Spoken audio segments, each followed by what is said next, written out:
इस श्रद्धांजलि सभा में विभिन्न आश्रमों से पधारे हुए पूज्य संत गुरुजन,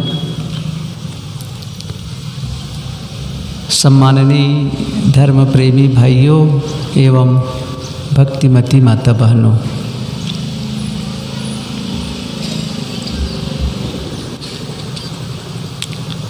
डॉक्टर साहब जी से तो बहुत संपर्क नहीं रहा, उनके साथ कभी मिल कर के बात करने का अवसर मुझे नहीं मिला, लेकिन माता जी प्रायः सत्संग में आया करती थी, मिला करती थी, और भी लोगों से, परिवार के लोगों से परिचय होता रहा।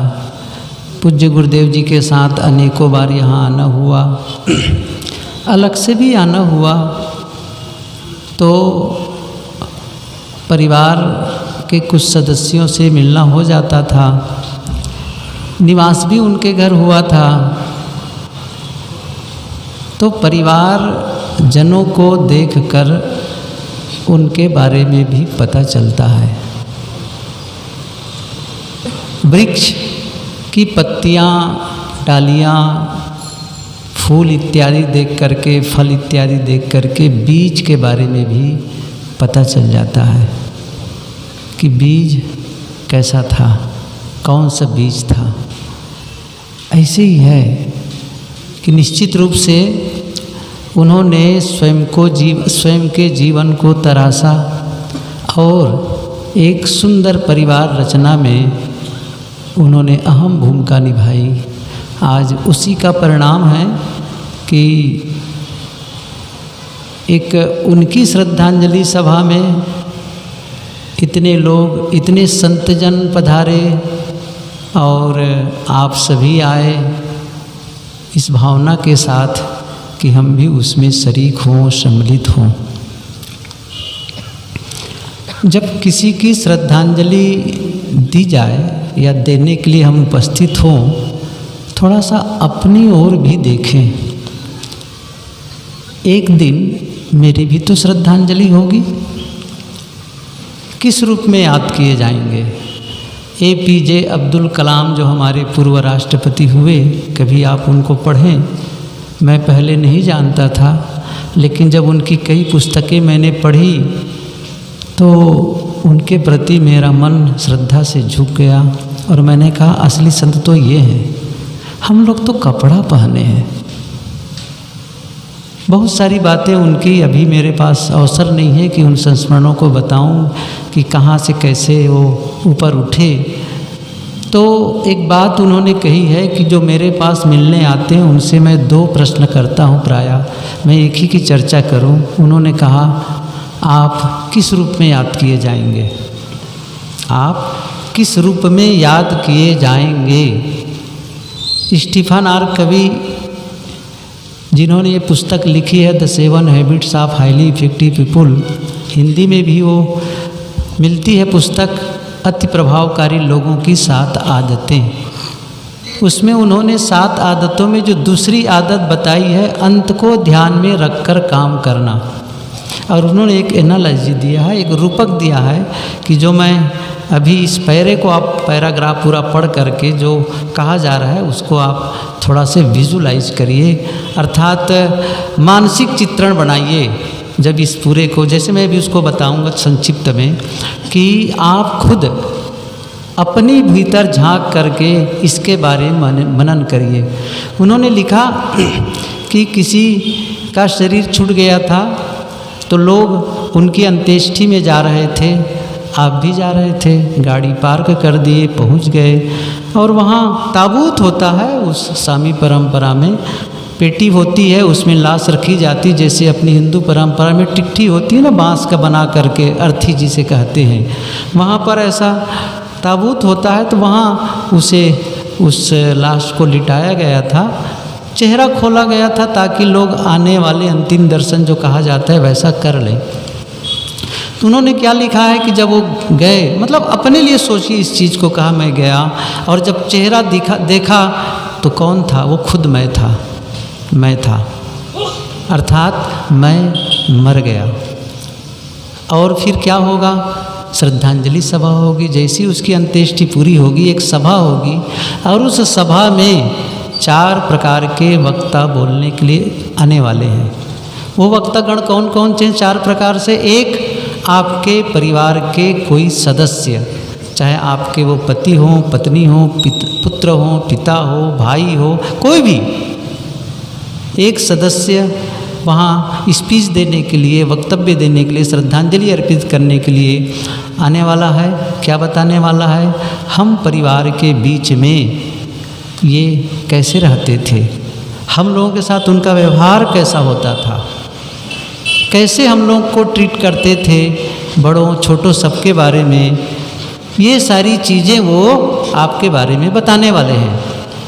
दूसरा वक्ता होगा आपके मित्रों में से, जिन मित्रों के साथ आप समय बिताते हैं परिवार के बाद अलग जा कर के, उन मित्रों में से एक मित्र होगा जो ये बताने वाला है कि हम मित्रों के बीच ये कैसा व्यवहार करते थे, ये कैसे इंसान थे, कैसा इनका स्वभाव था। वो सारी चीज़ मित्र में से एक सदस्य बताने वाला है। वो प्रतिनिधि बन के आए वो बोलने के लिए। और तीसरा कोई जो वक्ता है वो कौन है? आपके सहकर्मी, अर्थात जिस ऑफिस में काम करते हैं, जिस दुकान में रहते हैं, जिस खेत, कहीं भी आपका फील्ड हो, जहाँ आप व्यवसाय आपका है, चाहे किसी कंपनी में, फैक्ट्री में, कहीं भी, चिकित्सालय में, विद्यालय में, कहीं भी, तो वो आपका एक सहकर्मी, साथ काम करने वाले, जो आपके साथ काम में लगे रहते थे, वो आकर के बताने वाले हैं ये ऑफिस में कैसा व्यवहार करते थे अपने साथियों से, बड़ों के साथ, छोटों के साथ। ये सारी बातें वो बताने वाले हैं कि कैसा माहौल होता था इनके ऑफिस आने पर, हम लोग के बीच आने पर कैसा इनका ढंग था लोगों से व्यवहार करने का। और चौथा होगा जिस संस्था से आप जुड़े हैं, अर्थात कोई सामाजिक संस्था हो सकती है, कोई धार्मिक संस्था हो सकती है जहां आप जुड़े हैं, या उसको मैं सरल भाषा में कहूं तो वह है कि किसी ऐसे अपने गुरु स्थान, इसको आज यदि मैं कहना चाहूं तो आपके गुरु स्थान से एक संत या आपके गुरु कोई एक आकर के आपकी आध्यात्मिक प्रगति के विषय में, आपके जो चरित्र है, या कहना चाहिए आपका जो साधना पक्ष है, उसके बारे में वो बताने वाले हैं कि इनका साधना पक्ष कैसा था, कैसे ये साधना में जीवन जीते थे, या वह केवल दीक्षा ले लिए और दीक्षा लेकर के सचमुच वो विचारों से जुड़े रहे, संतों से जुड़े रहे, या नहीं जुड़े रहे। ऐसा तो नहीं केवल औपचारिकता के रूप में वो ले लिए और उसके बाद में कोई संबंध नहीं, कोई प्रगति नहीं। ये सारी चीज़ें वो बताने वाले हैं। उन्होंने अंत में क्या लिखा है कि आप उन चारों से क्या सुनना चाहते हैं, क्या सुनना चाहते हैं। हम सभी समझ रहे हैं ना क्या सुनना चाहते हैं। सबके मन में क्या होगा, मेरे बारे में अच्छी बातें बताई जाए। उन्होंने अंत में लिखा कि आप जो उन लोगों से सुनना चाहते हैं उसे आज से जीना शुरू कर दीजिए, वैसा जीवन बनाना शुरू कर दीजिए, क्योंकि एक दिन तो स्थिति आने वाली है। हमें तो पता नहीं है कि हमारा शरीर का अंत कब होने वाला है, जीवन का अंत कब होने वाला है। जन्म का तो पता है कब जन्मे, लेकिन कब मरेंगे ये पता नहीं है। देखिए नदी के 2 तट होते हैं, उन दोनों तटों के बीच में जलधारा प्रवाहित होती है। ऐसे ही जन्म और मृत्यु ये जीवन के 2 तट हैं, और जन्म और मृत्यु के बीच में जीवन धारा प्रवाहित होती है। देखिए जन्म हमारे वश में नहीं है, न मृत्यु हमारे वश में है। कहाँ जन्मना है, किसके कोख में जाना है, किस प्रांत किस देश में, हमने कोई चुनाव नहीं किया है उस समय। इसलिए बस आ गए, एक परिवार में, एक माँ के गर्भ में आ गए, और वो हमारा सारा परिवार अपने आप वो अपना बन गया। इसलिए हम उस पर कुछ काम नहीं कर सकते। वो हमारे नियंत्रण क्षेत्र से बाहर है। मृत्यु की भी यही बात है, कहाँ मरेंगे, कब मरेंगे, कैसे मरेंगे, ये हमारे हाथ में नहीं है, लेकिन जीवन हमारे हाथ में है। ये हमारे हाथ में है कि हम कैसे जिएं, और यही महत्वपूर्ण है। न जन्म महत्वपूर्ण है, न मृत्यु महत्वपूर्ण है, महत्वपूर्ण है आपका जीवन।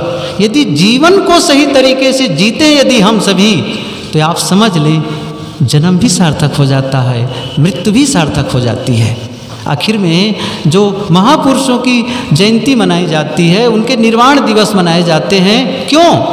क्योंकि उन्होंने समाज के लिए दिया, अपने लिए तो किया ही, एक बृहद जन समाज सबके लिए।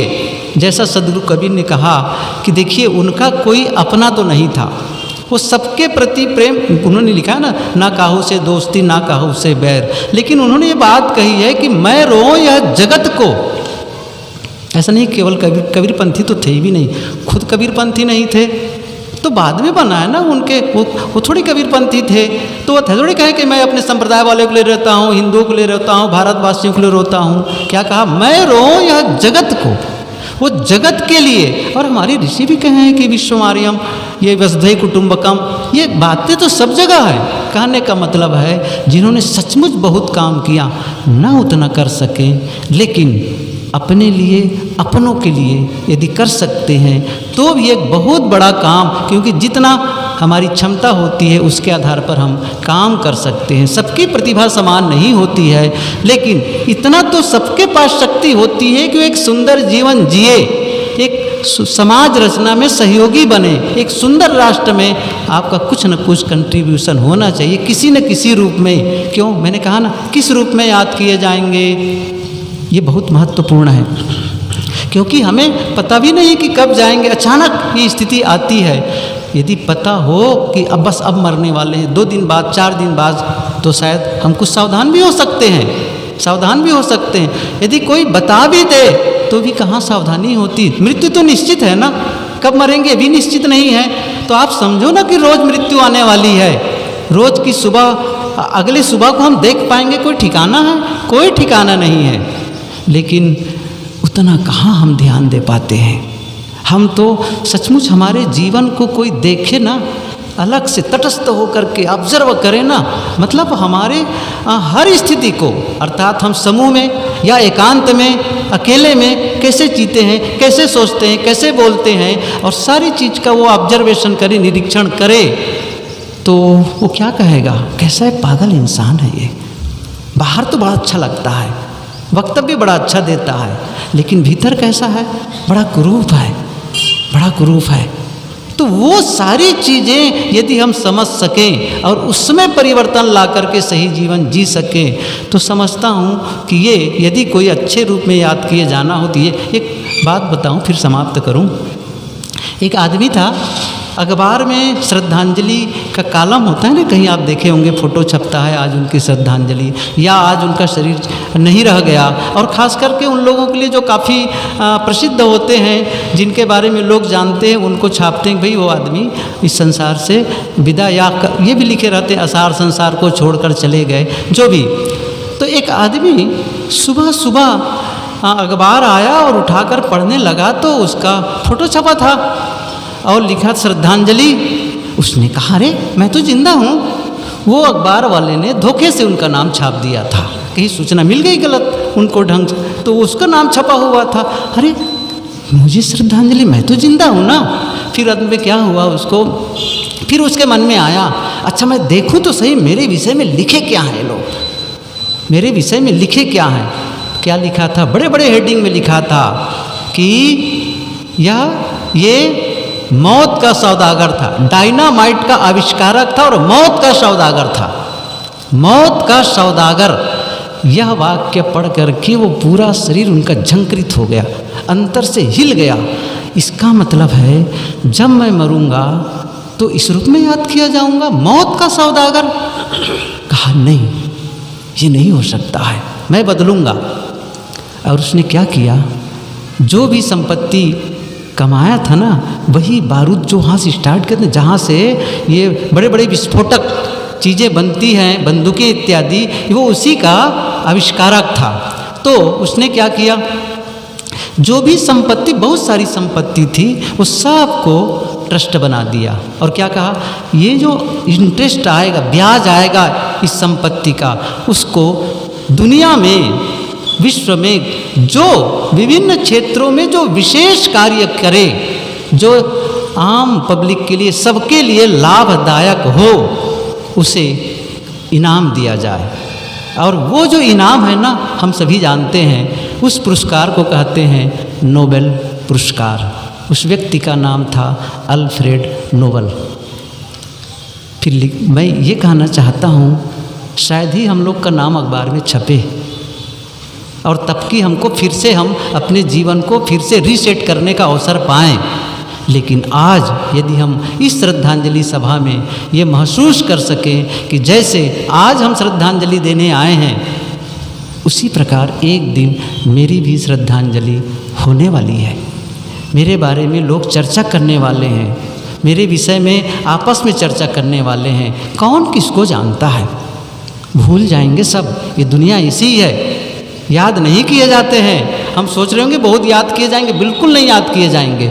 मतलब बहुत सारा भ्रम पाल के भी जीते हैं हम लोग, और नहीं रहने पर के लिए लोग हमारा नाम जाने, हमारी पूजा हो, हमारा वो हो, इसके लिए सारी व्यवस्था करते हैं। एक ही काम नहीं करते, जीवन को संवारने में, जीवन को तराशने में वो काम नहीं करते। मतलब आगे क्या हो उसका ध्यान। कबीर साहब ने कहा ना, मुँह कहाँ घर तेरा। ये बहुत पुरानी कहानी, बहुत पुरानी कहानी है, कई बार आप लोग सुने होंगे। एक राजा, एक राज्य का नियम था, 5 वर्ष राज्य करने के पश्चात उसे एक जंगल में एक बहुत बड़ी झील, नदी थी, और उसके उस पार, उस जंगल में उसको निकाल दिया जाता था, जहाँ खाने पीने की कोई व्यवस्था नहीं, वहाँ जंगली जीव जंतु होते थे, और अंत में उसकी मौत हो जाती थी। ये नियम था। 5 साल राज्य करे, उसके बाद निष्कासन। कोई फिर क्या हुआ, एक राजा को हुआ शरीर छूटा, मरा, और फिर उसको बाहर निकाल दिया गया। फिर क्या हुआ, वहाँ एक बहुत बुद्धिमान आदमी था उस राज्य में। हर बार चाहते थे कि इन्हें राजा बनाए, लेकिन हर बार मना कर देता था। समझता था कि भविष्य क्या होने वाला है, क्या होने वाला है। अंत में फिर से जब वो राजा को अंत करके, जब बाहर उनको विदा करके आ गए, तब उन्होंने कहा, आकर के फिर निवेदन किए। उन्होंने कहा ठीक है, लेकिन मुझे मैं एक काम करूँगा, मुझे पहले वो जगह दिखा दो जहाँ पर मुझे आप लोग निकाल देने वाले हों। वो कहाँ है, वो जंगल की जगह, वो मैं देखना चाहता हूँ। क्या ठीक है, दिखा दिया।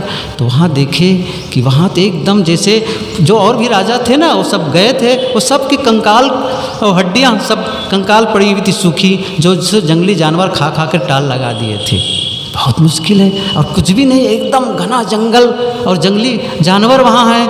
तो फिर सोचा आया, कहा कि सब कुछ वो अपने आप में मंथन किया और कहा ठीक है, मुझे आप राजा बना दे और 5 साल बाद वहाँ निकाल दें। उसने कहा बढ़िया है। 5 साल उसने राज्य किया, लेकिन क्या किया वो, पहले साल में क्या किया, बहुत सारे पेड़ कटवा दिए, दूर तक के वो पेड़ों को कटवाया।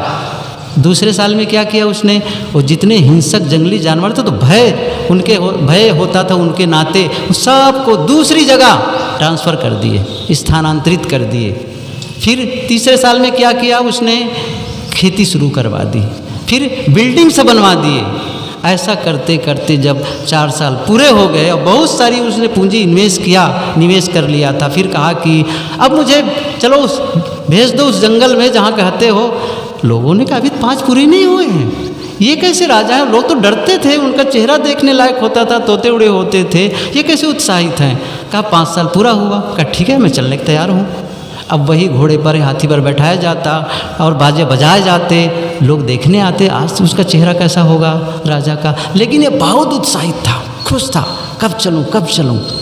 जब गए तो लोगों ने कहा कि आप पहली राजा हैं जो इस प्रकार उत्साहित और खुशी हैं वहाँ जाने के लिए, वहाँ तब मरने वाले हैं। कहा नहीं, मैंने वहाँ व्यवस्था की है, मरने के बाद क्या होना है उसको।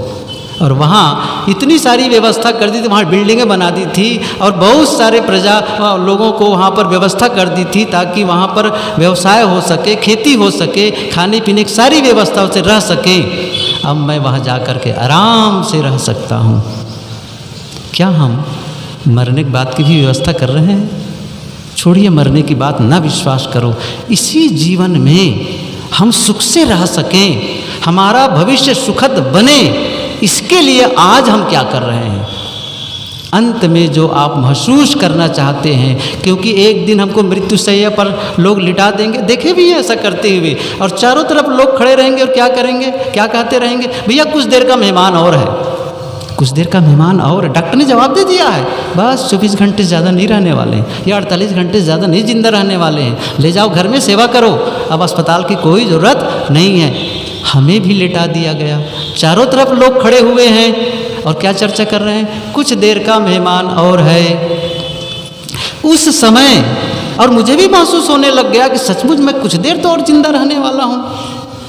उस समय मेरी मानसिक दशा कैसी हो, क्या मुझे लगेगा कि सचमुच जिसके लिए जीवन पाया था वह जीवन मैंने सही तरीके से जिया है, मैं संतुष्ट हूँ, सबके प्रति आभार और सबके प्रति धन्यवाद का भाव है, मेरे मन में कोई शिकायत नहीं है, मैं पूरी तरह से जीवन जिया है और मैं जाने के लिए खुश हूँ।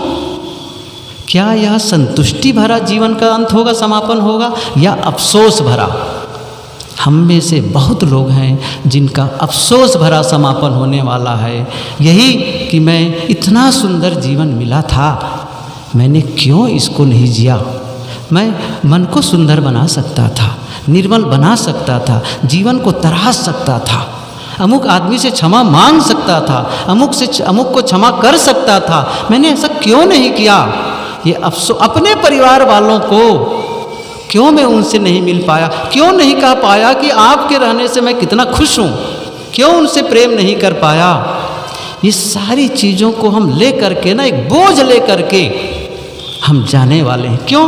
क्योंकि यही काम किए हैं, मन में शिकायत भरा हुआ है, वो काम ही नहीं किया गया है कि अंत में हम प्रसन्न रहें। साहब ने क्या कहा है, जय मरने से जग डरे, मेरो मन आनंद, कब मरी हो कब पाई हो पूर्ण परमानंद। ये सदगुरु कबीर की अनुभूति है ना, हमारी क्या है। हम कहें नहीं नहीं अभी और रुक जाओ, लेकिन चाहे 1000 साल रुकेंगे हम वही गलती दोहराते रहेंगे, वही काम करते रहेंगे, लेकिन अपने जीवन को ऐसा नहीं जी पाएंगे जिसके साहब ने कहा ने कि मरते मरते जग मुआ मुए न जाना कोई, ऐसा होए के ना मुआ जो बहुर न मरना होए। यूनान में एक कहते हैं सीक्रेट माउंटेन्स, पवित्र पहाड़ियाँ हैं कई, उनमें एक गुफा है, कई गुफाएं हैं। उस गुफा के अंदर में यूनानी भाषा में एक वाक्य लिखा है, फिर इंग्लिश में उसका अनुवाद है, मैं तो हिंदी भाव बताता हूँ उसका। उसने लिखा, उनमें लिखा है, मरने के पहले अगर आप मर गए तो उस समय नहीं मरेंगे जब आप मरेंगे। मरने के पहले अगर मर गए तो उस समय आप नहीं मरेंगे जब आप मरेंगे, अर्थात क्योंकि पहले ही मौत को आपने जी लिया है, आपने सीख लिया है, अर्थात मौत से कोई भय नहीं है। जैसा सदगुरु कबीर ने कहा है, मैं जानता हूँ ना एक दिन शरीर छूटने वाला है और मैं तैयार हूँ, कोई चक्कर नहीं है, ये पता है मुझे। सबके प्रति अच्छा काम, सबके प्रति अच्छा व्यवहार, ये सुकून भरा समापन जीवन का हो। और छोड़िए न जीवन के अंत को, रोज़ रात में देख लो, रोज़ रात में जब बिस्तर पर जाते हैं कैसा महसूस करते हैं, आज का दिन मैंने बहुत अच्छा जिया, मैं भगवान खुश हूँ, मैं सुख की नींद सोने जा रहा हूँ। क्या ये संतुष्टि भरा आपका दिन का समापन होता है, या फिर बिस्तर पर गए और बेचैनी से इधर से उधर करवट ले रहे हैं, ये होगा उसने वो कहा, सबके को कचड़ा लेकर के सो रहे हैं, या एकदम शांत गए, बस बढ़िया हो गया, आज का दिन बहुत अच्छा बीता। क्योंकि यही डे बाय डे जब जुड़ेगा ना, वही तो फाइनल आएगा ना, वही तो फाइनल आएगा, बैलेंस शीट लास्ट वाला सीन वही सही आएगा। कब? जब ये सब सही हो। क्लोजिंग ओपनिंग जो होता है ना कैश बुक में, क्लोजिंग करो ओपनिंग करो, तो रोज़ तो सही होना चाहिए ना, तभी तो हमारा लास्ट बैलेंस शीट सही होगा। रोज़ अच्छा जीना है, हमें वक्त नहीं देखना कि अंत कैसा होगा या मृत्यु के बाद कैसा होगा। आज बढ़िया जीवन मिला, रोज़ अवसर मिलता है, सुबह सूर्य निकलता, एक दिन मिला, आज दिन को कैसे जीना है मैं तय करूँगा, किसके साथ कैसे व्यवहार करना है, मुझे कैसे बात करनी है, कैसे व्यवहार, क्या खाना, ये सब तय मैं करूँगा। अच्छा मान लो खराब हो गया, कोई बात नहीं, अगला दिन शुभ आने वाला है, रोज दिन मिलता है, रोज जीवन को सुंदर बनाने के लिए रोज अवसर मिलता है, रोज। और रोज तो कहना ही छोड़ दीजिए, प्रति क्षण। हमारे बड़े गुरु भाई पूज्य श्री निर्वन साहब जी एक भजन की पुस्तक लिखे हैं, उसमें एक पंक्ति है, हर क्षण तुम्हें समय है निज स्थिति करण को, प्रातः शाम वो दोपहर सद्गुण हिये भरन को। हर क्षण, ये पंक्ति सुनिए, हर क्षण तुम्हें समय है निज स्थिति करण को, अपने आप में लौटने के लिए, अपने आप में स्थित होने के लिए हर समय, हर क्षण। आप मुहूर्त मत निकालिए, मैं अमुक समय शुरू करूँगा, पुस्तक पढ़ना, ध्यान करना, चिंतन करना, अच्छा काम करना। गलत वाले जब मुहूर्त नहीं निकालते, आप क्यों निकाल रहे हैं? मैं एक सूत्र बताऊं गुरुदेव जी की, हर घड़ी शुभ घड़ी। आप कभी भी अपने जीवन में यू टर्न ला सकते हैं, कभी भी बदलाव का संकल्प ले सकते हैं, और अतीत में जो कुछ हुआ उसे वहीं फुल स्टॉप करके आज से एक नए जीवन का सूत्रपात कर सकते हैं। और जब नए जीवन का सूत्रपात करेंगे, हम स्वयं डिजाइन करेंगे अपने जीवन का, और स्वयं उसके लिए हम लिखेंगे, इबारत लिखेंगे, नहीं ऐसे जीना है मुझे, और काम करेंगे तो समापन हमारा अच्छा होगा। श्रद्धांजलि में जो बोले वह जाने, लेकिन मैं तो जी लिया अपने जीवन को जैसा मुझे जीना चाहिए। तो ये जब हम कर सकेंगे तो मैं समझता हूँ ये श्रद्धांजलि हमें याद दिला रही है, नहीं ऐसा जियो, ये गलत है तरीका। आज हम प्रशंसा सुन रहे हैं डॉक्टर साहब की, कोई बात नहीं, हम तो सुनने नहीं, डॉक्टर साहब सुनने नहीं आए हैं सुनने के लिए, यहाँ कहीं पर सुन नहीं रहे हैं, लेकिन हम अच्छा महसूस करते हैं ऐसे लोगों की याद करके, अच्छा महसूस करते हैं। मैं तो समझता हूँ जीते जी हम अच्छा महसूस कर लें, अच्छा महसूस कर लें, तो ये काम हम सभी करें। मैं समझता हूँ यही सही श्रद्धांजलि होगी। पूज्य गुरुजन बैठे हुए, संतजन बैठे, मेरे बहुत कई अनेकों बड़े गुरु भाई बैठे हुए हैं, लेकिन इस बीच मुझे बोलने का अवसर मिला। आप सबको बहुत बहुत आभार और धन्यवाद, और डॉक्टर साहब को विनम्र श्रद्धांजलि अर्पित करते हुए अपनी वाणी में विराम। साहेब बंदगी।